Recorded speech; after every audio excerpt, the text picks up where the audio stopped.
আজকে আপনাদের একটা জিনিস জানাতে চাই, সেটা হচ্ছে মুখের ভিতরের ক্যান্সার। হাজার হাজার লোক প্রতি বছর আক্রান্ত হন, কিন্তু আশার খবর হলো যে যদি আর্লি স্টেজে ধরা পড়ে তাহলে কিন্তু পুরোপুরি সেরে যায়। এর ভালো চিকিৎসা আছে।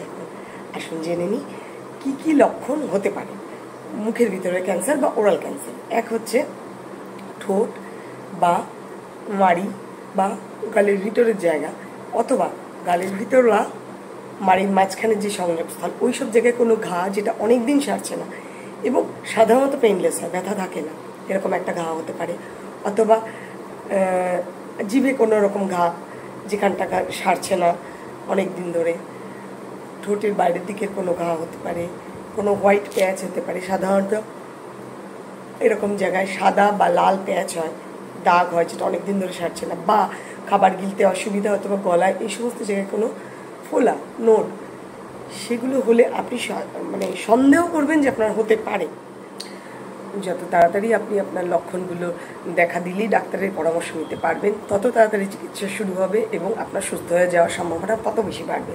তাই আমার পরামর্শ, অন্তত বছরে 2 বার কোনো ডেন্টিস্টকে দিয়ে মুখের ভিতর দাঁত মাড়ি এগুলো পরীক্ষা করান, যাতে করে খুব আর্লি স্টেজে কোনো রকম সিমটম বা সাইন্স থাকলে সেগুলো ডাক্তারবাবু আপনাকে জানিয়ে দিতে পারেন বা চিকিৎসা তাড়াতাড়ি শুরু করতে পারেন। অন্তত মুখের চেক আপ করুন এবং মুখের যত্ন নিন।